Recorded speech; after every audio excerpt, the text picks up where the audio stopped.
We've finally got some really nice weather today, so I've come up. I've got a couple of jobs I want to do today. I've already started one. I've been pulling out these massive dandelions. I don't know how you're supposed to do that. No dig, because I had to shove a trowel in to try and get these out without breaking them off. But I've got a load of them out. And what I'm going to do next is get some black membrane up on this bit so I can get rid of all of this grass and weeds, ready to start planting in later on. I've also got a couple of raspberry plants. So I've got a spring, a sort of summer fruiting one, and I've got an autumn fruiting one. And I've got to figure out where I want to put those. Because it's so exposed and we've got so much wind, I thought I might put them on what would be the east side. I don't know.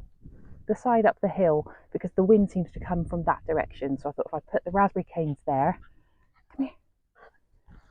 What? Where's your rock? Go and find it. It's over there. It's over there. Go and find it.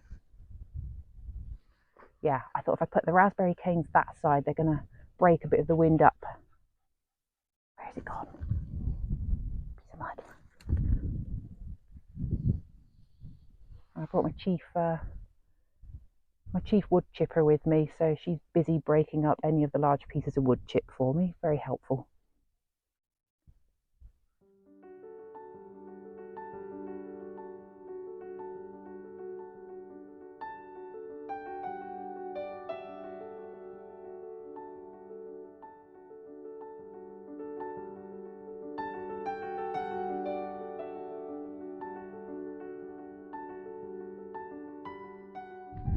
Found out you can use wool as one of your brown things, so I get this stuff. Her food comes frozen and it's wrapped in this wool. It's pure wool, there's nothing added to it, so I'm chucking that in as well. I've been looking into different ways you can use wool in the garden, because you've noticed in my videos before there's sheep in the field behind. There's sheep everywhere because I live in the countryside, and often when they get sheared they just give the wool away for free because they're not using it, they're not selling it, so it's often given away. So apparently you can use it obviously in your compost, which I'm going to do now, and you can also use it to mulch around your plants, and it really holds onto the water as well, so it'll kind of have a wicking effect. If you put it around your plants, once you water the garden, some will seep through, a lot will stay sitting retained in the wool, and then it slowly lets it back down into the soil. So I might give that a go if I can get hold of some free fleece. I'm going to go hunting for it. Right.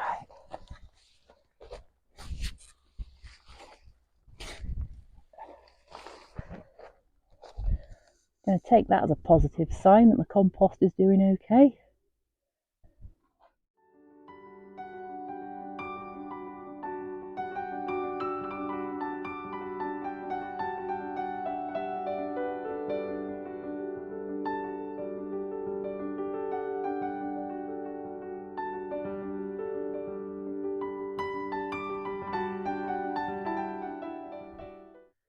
So I've got a couple of raspberries I want to put in. I brought them from home.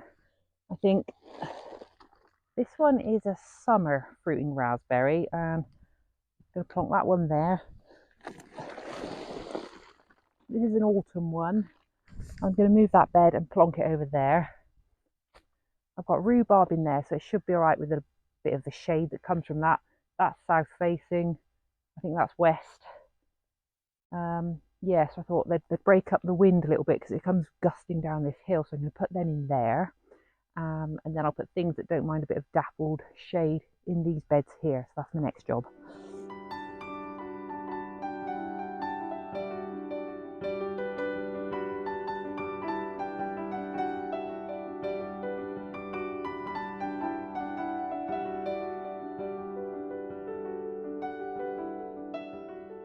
So I've got some farmyard manure, which I'm going to put in the bottom of the hole there. Now, I've grown most things from seed. I'm planning on being no dig, so I see that as nice and easy. When you start with something small, you can plonk it on top in the compost.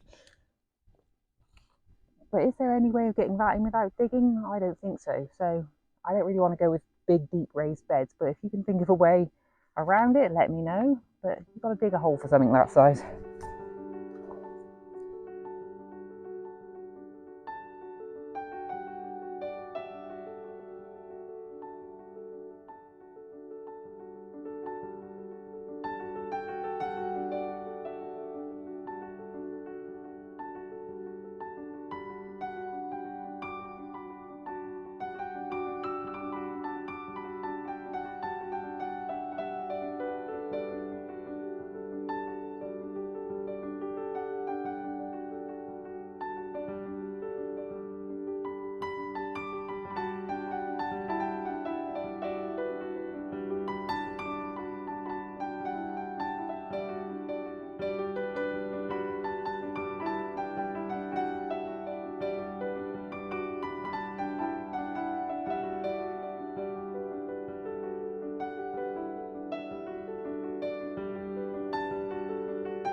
Not much growing yet, because obviously I haven't planted much up here, but my onions lasted the winter. They've done okay.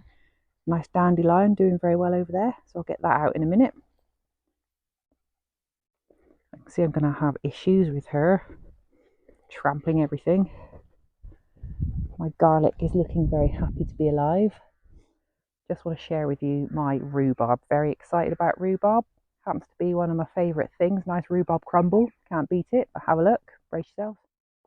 If I zoom in really close, it'll look bigger than it really is.